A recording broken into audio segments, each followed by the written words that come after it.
पितासि लोकस्य चराचरस्य तवमस्य पूज्यः च गुरुगर्यान् न तवत् समः अस्ति अव्यधिकः कुतः अन्यलोकत्रये अपि प्रतिम प्रभावः।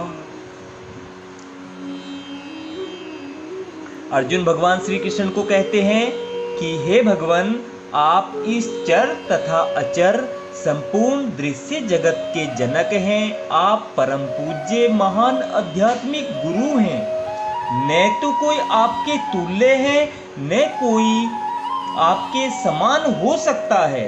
हे अतुल शक्ति वाले प्रभु, भला तीनों लोकों में आपसे बढ़कर कोई कैसे हो सकता है। तात्पर्य जानेंगे। भगवान कृष्ण उसी प्रकार पूज्य है जिस प्रकार पुत्र द्वारा पिता पूज्य होता है।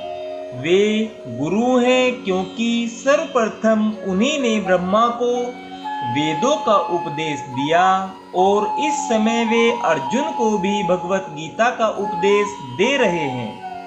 अतः वे आदि गुरु हैं और इस समय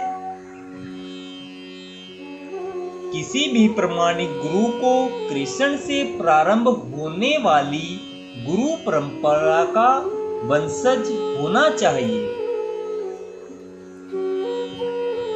कृष्ण का प्रतिनिधि हुए बिना कोई न तो शिक्षक और न आध्यात्मिक विषयों का गुरु हो सकता है। भगवान को सभी प्रकार से नमस्कार किया जा रहा है। उनकी महानता अपरिमेय है। कोई भी भगवान कृष्ण से बढ़कर नहीं, क्योंकि इस लोक में या वैकुंठ लोक में कृष्ण के समान या उनसे बड़ा कोई नहीं है। सभी लोग उनसे निम्न हैं। कोई उनको पार नहीं कर सकता। श्वेताश्वतर उपनिषद में कहा गया है कि न तस्य कार्यं करणं च विदते न तत् सम च अभ्याधिकश्च दृश्यते। भगवान कृष्ण के भी सामान्य व्यक्ति की तरह इंद्रियां तथा शरीर है, किंतु उनके लिए अपनी इंद्रियों, अपने शरीर, अपने मन तथा स्वयं में कोई अंतर नहीं रहता। जो लोग मूर्ख है वे कहते हैं कि कृष्ण अपने आत्मा, मन, हृदय तथा अन्य प्रत्येक वस्तु से भिन्न है। कृष्ण तो परम हैं, अतः उनके कार्य तथा शक्तियां भी सर्वश्रेष्ठ हैं। यह भी कहा जाता है कि यद्यपि हमारे समान उनकी इंद्रियां नहीं हैं, तो भी वे सारे इंद्रिय कार्य करते हैं। अतः उनकी इंद्रियां न तो सीमित है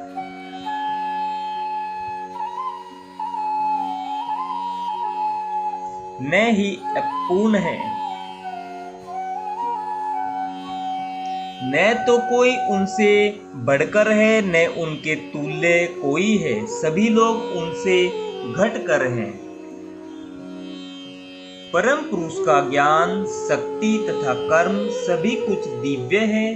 भगवत गीता में कहा गया है, जन्म कर्म च मे दिव्यम एवं यो वेति तवतः त्यक्त्वा देहं पुनर्जन्म नेति मामेति सो अर्जुन। जो कोई कृष्ण के दिव्य शरीर, कर्म तथा पूर्णता को जान लेता है, वह इस शरीर को छोड़ने के बाद उनके धाम को जाता है और फिर इस दुख में संसार में वापस नहीं आता। अतः मनुष्य को जान लेना चाहिए कि कृष्ण के कार्य अन्यों से भिन्न होते हैं। सर्वश्रेष्ठ मार्ग तो यह है कि कृष्ण के नियमों का पालन किया जाए। इससे मनुष्य सिद्ध बनेगा। यह भी कहा गया है कि कोई ऐसा नहीं जो कृष्ण का गुरु बन सके, सभी तो उनके दास हैं। चैतन्य चरितमृत में इसकी पुष्टि होती है। एकले ईश्वर कृष्ण और सब भृत्य, केवल कृष्ण ईश्वर है, से सभी उनके दास हैं। प्रत्येक व्यक्ति उनके आदेश का पालन करता है, कोई ऐसा नहीं जो उनके आदेश का उल्लंघन कर सके। प्रत्येक व्यक्ति उनकी अध्यक्षता में होने के कारण उनके निर्देश के अनुसार कार्य करता है, जैसा कि ब्रह्म संहिता में कहा गया है कि वे समस्त कारणों के कारण हैं। राधे राधे भक्तजनों, राधे राधे, जय श्री कृष्णा। आज हमने श्रीमद् भागवत गीता के अध्याय 11 के श्लोक नंबर 43 का आनंद लिया है। कल हम 44वें और 45वें श्लोक का आनंद लेंगे। राधे राधे, जय श्री कृष्णा भक्तजनों।